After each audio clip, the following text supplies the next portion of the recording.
안녕하십니까. 신의균의 군사TV 디펜스 브리핑입니다. 오늘도 역시 아주 흥미로운 군사 안보, 국방, 무기 관련 소식 간추려서 브리핑 해드릴 텐데요.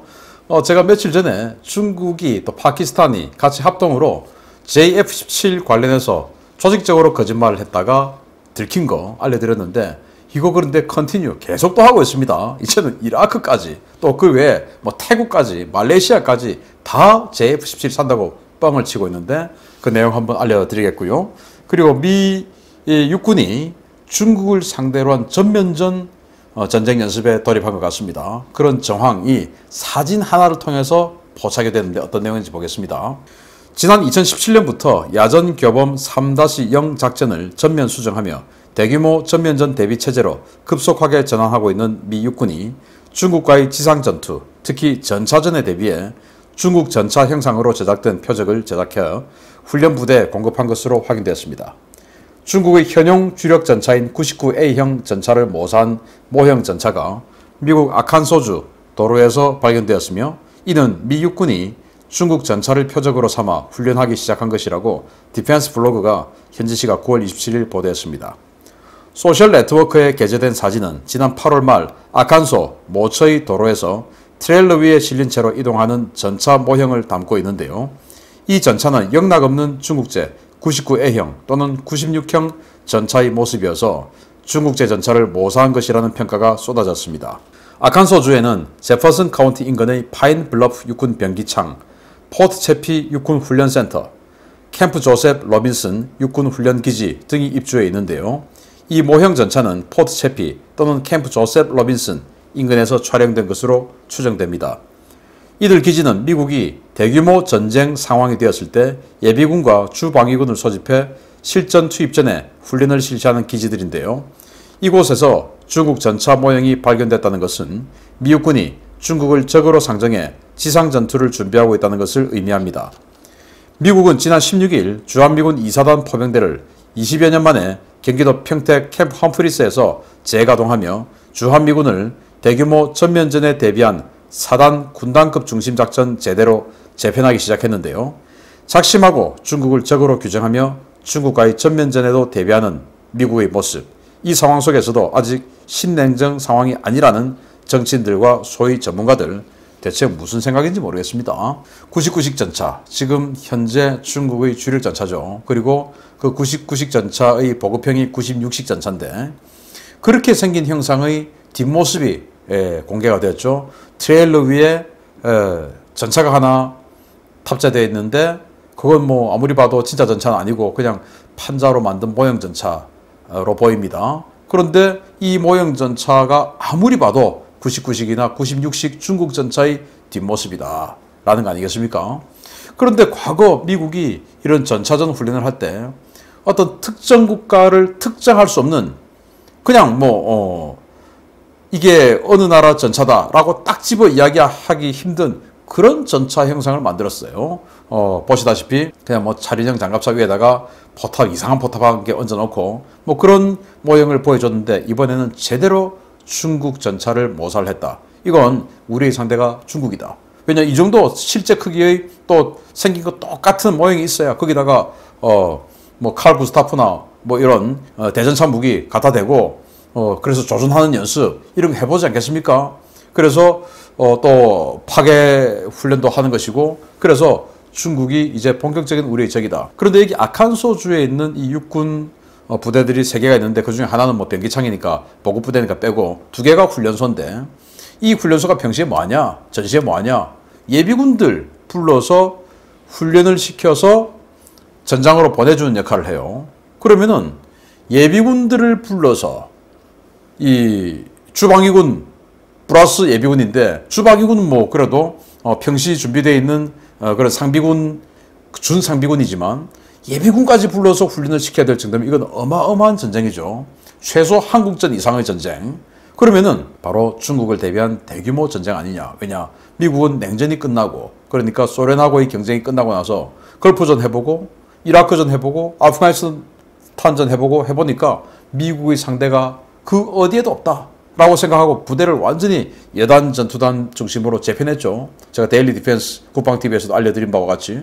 그런데 중국이 2000년대 초반부터 급부상한다. 중국하고 이제 전면전할 가능성이 있구나 해서 2017년부터 트럼프 시대 때부터 이거 바꾸자. 이제는 안 된다. 예단 전투는 안 된다 해서 사단, 군단 중심의 전쟁 제대로 다시 재편하기 시작했고 주한미군에도 그렇게 해서 지금 재편 중입니다. 이런 상황에서 냉전이 아니니 신냉전이 아니니 이런 소리 하는 거 이제는 뭐 열전으로 번질 수도 있는 이런 상황인데 미국은 지금 열전 준비를 하고 있지 않습니까?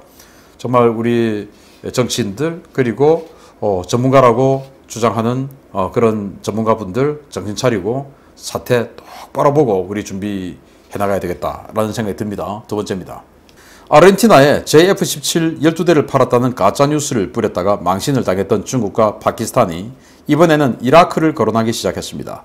JF-17 12대를 팔았다는데 이번 뉴스의 출처 역시 파키스탄이어서 이라크 정부의 공식 발표를 기다려봐야 되겠습니다. 이라크가 차세대 전투기로 JF-17 블락3 전투기를 선정했으며 이 전투기 12대를 6억 6,400만 달러에 주문했다고 파키스탄 데일리가 현지 시각 9월 26일 보도했습니다. 매체는 최근 이라크와 파키스탄 정부가 JF-17 블락3 전투기 12대 거래에 대한 협상을 승인했으며 다음 달 파키스탄 이슬라마바드에서 정식 계약이 체결될 것이라고 보도했습니다. 이번 거래를 위해 이라크 공군 부사령관인 무하마드 마지드 마흐디 마흐무드 장군이 파키스탄을 방문했다고 전했습니다. 이상한 것은 계약 수량과 가격입니다. 이번에 파키스탄 매체들이 보도한 이라크의 JF-17 도입 수량과 가격은 12대 6억 6,400만 달러로 2주 전에 아르헨티나에 판매했다고 밝힌 금액과 정확히 일치하는데요. 매체는 아르헨티나 국방부가 JF-17 도입 계약 체결을 보도가 사실무근이라고 밝혔음에도 불구하고 아르헨티나가 JF-17 도입을 확정했음은 물론 말레이시아도 JF-17을 구매하려 하고 있다고 주장했습니다. 파키스탄의 유명 군사 전문 기자이자 국제정세 분석 전문가로 알려진 후자이파 파리드 기자는 말레이시아가 이미 JF-17 도입을 확정했고 현재 물 및 채널을 통해 세부 계약 내역을 협상 중이다 라고 주장했는데요.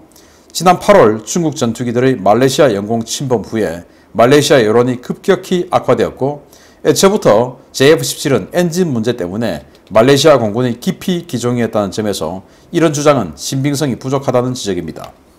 중국과 파키스탄은 아르헨티나를 비롯해 이라크, 말레이시아, 사우디아라비아, 태국 등을 거론하며 그 국가들이 JF-17을 구매하고 싶어 한다거나 이미 계약을 체결했다는 가짜뉴스를 지속적으로 유포해 왔는데요. 자칫 외교 문제로 비화될 수 있는 이런 가짜뉴스들을 쏟아내는 이 불량 국가들 정말 구제불능인 것 같습니다.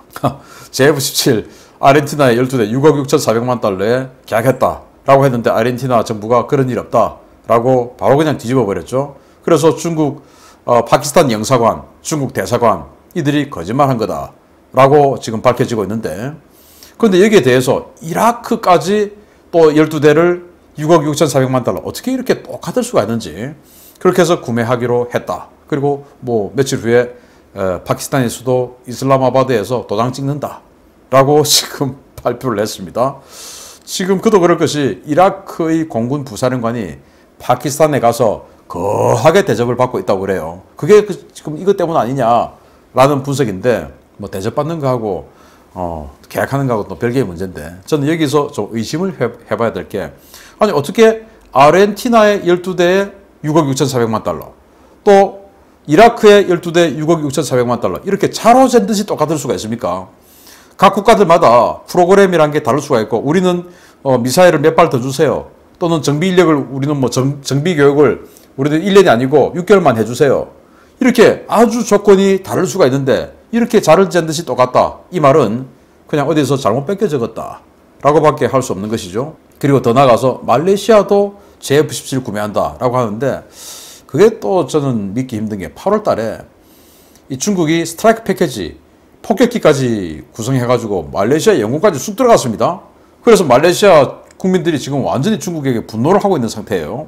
그런데 이거 한다고 또 여기 들어있는 이 엔진이 미그 29에 들어가 있는 바로 RD93 엔진인데 말레이시아가 미그 29를 운용을 했어요. 그런데 엔진 문제 때문에 완전 학을 떼가지고 미그 29를 조기 퇴역시켰는데 그 엔진을 장착한 이 전투기를 말레이시아가 또 산다고요? 그럼 뭐 말레이시아가 돈을 어마어마하게 먹었든지 아니면은 바보든지 둘 중에 하나겠죠. 만약에 그걸 산다면. 그래서 말레이시아가 JF-17을 산다. 이 말도 좀 믿기 힘들고 또 더 웃긴 게 사우디아라비아가 이걸 산답니다. 미국이 사우디아라비아하고 갑자기 뭐 사드 철수하고 패트리어트 철수하고 하니까 사우디아라비아가 갑자기 불안해서 이걸 산다? 아니 사우디아라비아 지금 가지고 있는 F-15 그리고 F-15 SA 또 이 유로파이터 어마어마하게 좋은 전투기들이 많아요. 그런데 유로파이터하고 F-15 이 스트라이크 이글 버전을 그것도 A사 레이더 버전을 가지고 있는데 이런 전투기 따위가 눈에나 한쪽 눈에나 들어오겠습니까? 그런데 사우디아라비아가 이걸 산다? 라고 하는 또 근거는 또 뭐냐? 사우디아라비아 빈살만 왕세자가 이 공장을 한번 방문했다 이거예요. 그러니까 산다. 또 태국도 이걸 산다고 하는데 태국은 그리펜을 가지고 중국을 완전히 발려버렸었어요. 그런 태국이 이게 눈에 들어온다고요? 그런데 태국이 또 이걸 사는 근거는 또 뭐냐? 태국이 지금 현재 노후된 F-16 전투기를 가지고 있는데 그걸 이걸로 대체한다. JF-17로. 아니 무슨 그랜저를 지금 모닝으로 바꿀 일이 있습니까? 지금 태국이 아무리 경제가 어렵다 하더라도 그래도 태국 경제가 그만큼 완전히 바닥은 아니죠. 태국이라는 국가가. 그러니까 말이 안 된다. 라는 말씀을 제가 계속 드리면서 이렇게 파키스탄, 중국의 합작 거짓말이 곧 들통날 것 같다. 라는 말씀을 드리면서 우리는 거짓말 하지 말고 살자. FA50 말레이시아에 판매하기를 기대합니다. 마치겠습니다. 감사합니다.